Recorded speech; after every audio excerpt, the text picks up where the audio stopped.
Hi, this is Chris from dashcamcentral.com.au, and today we're going to go through the menu functions of the Mini Q9 dashcam.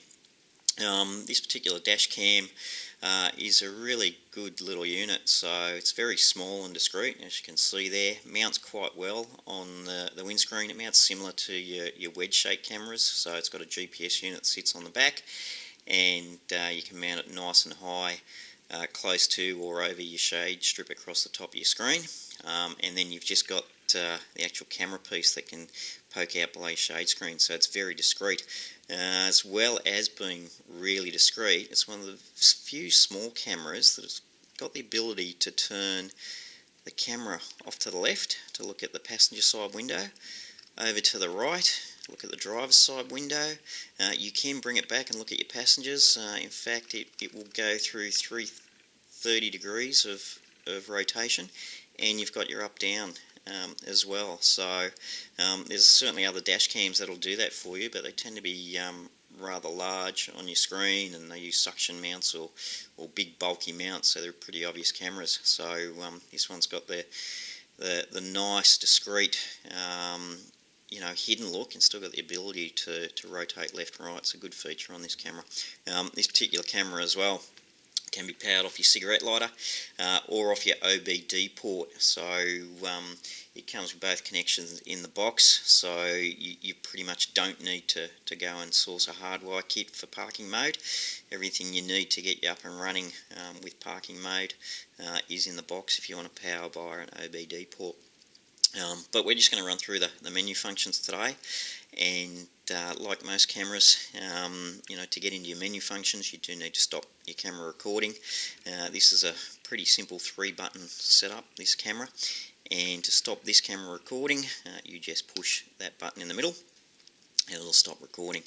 Now, to get into your menu functions, you then hold this top key, hold it in, and your menu comes up. So then this top and bottom key become your up and down, and this becomes your enter, select or OK button. So you can see your first one there is your resolution. So if we enter and go in and have a look at the resolution, you got a couple of options there. We just suggest you stick with the high setting, 1296p, but you do have the option of saving memory space with lower resolutions and getting longer recording time if you want. So next one down is quality. So you got super fine, fine. Again, we select super fine, give you the best video, but you can go to fine if you want to save space and give you longer recording times.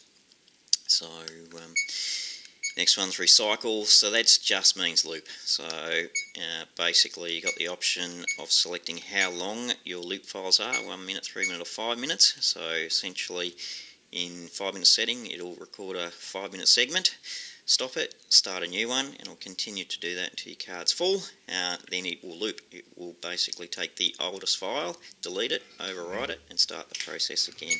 So we suggest you don't select off. If you select off, your camera will record one continuous video file until your card is full. It will then stop recording. It won't loop, so you'll end up with one video and you'll be wondering why it's not looping or re-recording over, because in off it just will not do that. So we're going to select 3, move on. Beep sound, that's that annoying beep sound you can hear right now. We're going to switch that off as we go through the rest of this EV. So that's you can adjust your EVs up or down, so that just comes down to personal preference. So we're going to leave that in the middle setting. White balance, same again, so we're going to leave that in auto. You have daylight, cloudy, fluorescence, number of different settings in there. So for our purposes we'll leave that in auto. You can trial different settings that may suit your purposes better,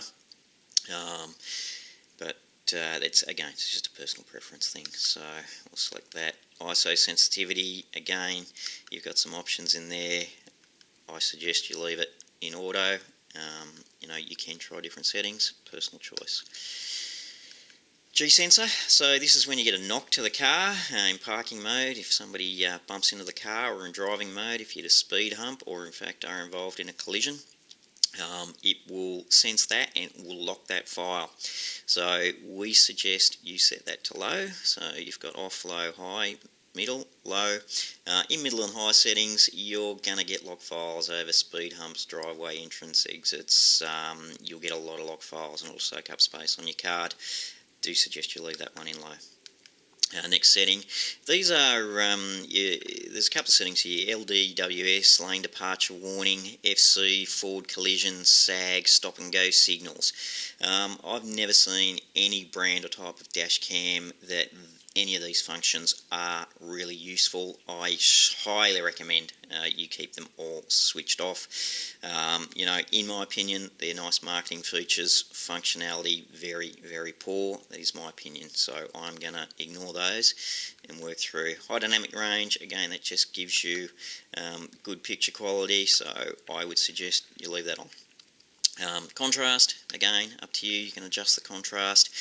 Some people suggest you set that to maximum. Trial and error, personal preference, entirely up to yourself. Sharpness, once again, sharpness of the video. So personal preference, you can make the video sharper or less sharp.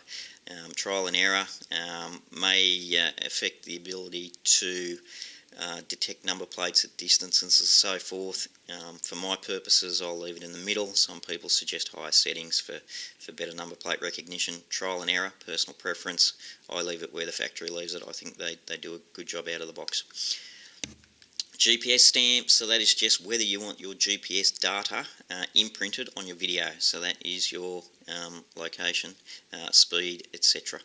So next one down, speed unit, just depends on what part of the world you're in. So you can see I'm in Australia, so kilometres.